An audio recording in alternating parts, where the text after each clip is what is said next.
Bro, I accidentally became the most hated person in my class for 5 minutes. So we're taking a test, right? Dead silent. Then I sneeze. Not a normal sneeze.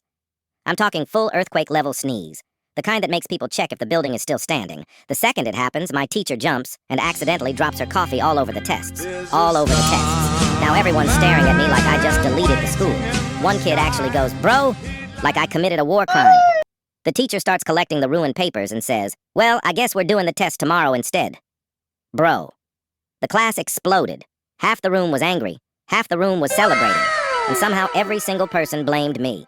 For the rest of the day, people were walking past me saying, "Nice sneeze." Like I'd personally chosen to delay the test. I've never felt more famous in my life.